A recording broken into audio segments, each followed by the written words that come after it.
Vamos direto ao ponto. Hoje a gente vai destrinchar a mecânica do aquecimento global e explorar como a nossa ação coletiva pode de fato moldar o futuro do planeta. É muito bom contar com a companhia de quem busca entender o mundo de um jeito mais claro. Nessa nossa análise visual de hoje, a ideia é transformar aqueles fatos científicos e estratégias globais numa conversa super acessível sobre a dinâmica do nosso clima. Bom, para começar, a gente precisa alinhar o básico, né? Entender o que realmente é o aquecimento global e por que esse desequilíbrio na atmosfera importa tanto. Quem acompanha esse tema já sabe que não estamos falando só de uns dias de calor bizarro.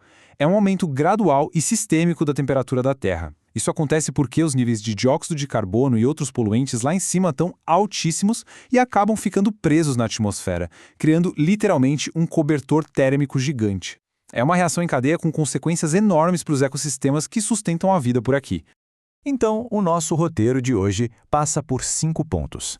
Definir o aquecimento global, entender as causas desse desequilíbrio, ver os impactos ecológicos e globais, explorar as estratégias de mitigação e adaptação e, claro, falar sobre o poder das ações individuais.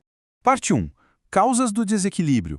O que está de fato impulsionando o aquecimento global na prática? A dinâmica aqui é super complexa, mas está tudo interligado. A queima de combustíveis fósseis libera uma quantidade absurda de dióxido de carbono. Ao mesmo tempo, a pecuária e os aterros sanitários emitem muito metano, que é um gás de efeito estufa ainda mais forte na hora de reter o calor.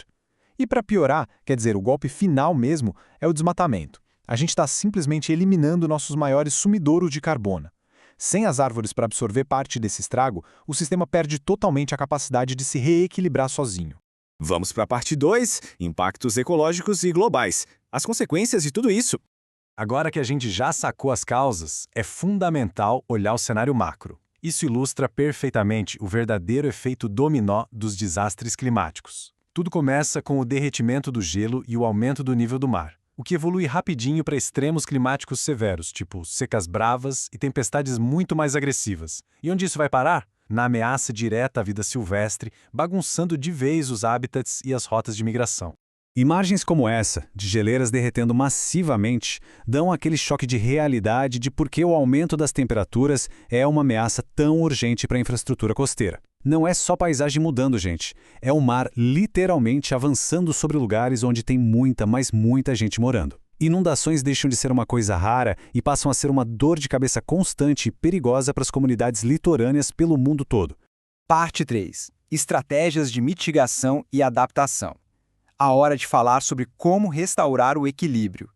A primeira grande sacada no nosso kit de soluções é uma transição pesada para fontes de energia renováveis. A gente precisa usar a força do vento, do sol e da água para gerar eletricidade. Isso corta na raiz a nossa dependência de combustíveis fósseis e é absolutamente essencial para tentar frear essa trajetória maluca de aquecimento.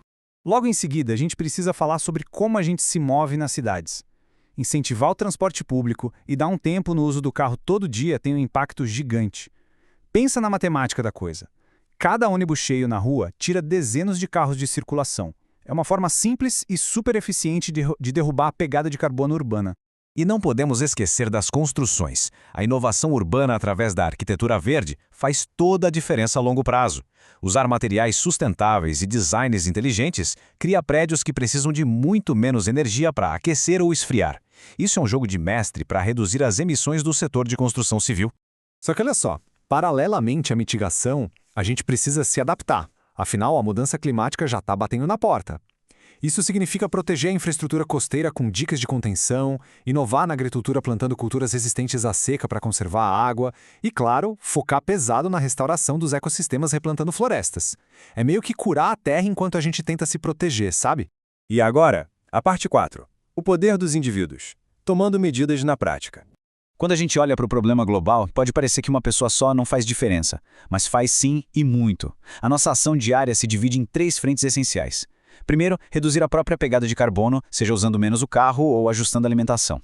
Segundo, botar a boca no trombone, aumentar a conscientização e cobrar políticas públicas focadas no clima.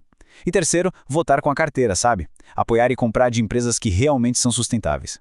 Então, juntando as peças das nossas fontes de hoje, superar essa ameaça gigantesca exige uma abordagem unificada, macro e micro. Não rola escolher entre só cobrar os grandes acordos internacionais ou só fazer a nossa parte em casa. As duas coisas têm que andar de mãos dadas, a ação coletiva e o esforço individual para a gente conseguir estabilizar o clima do planeta. E para fechar, fica aqui a principal provocação da nossa conversa de hoje.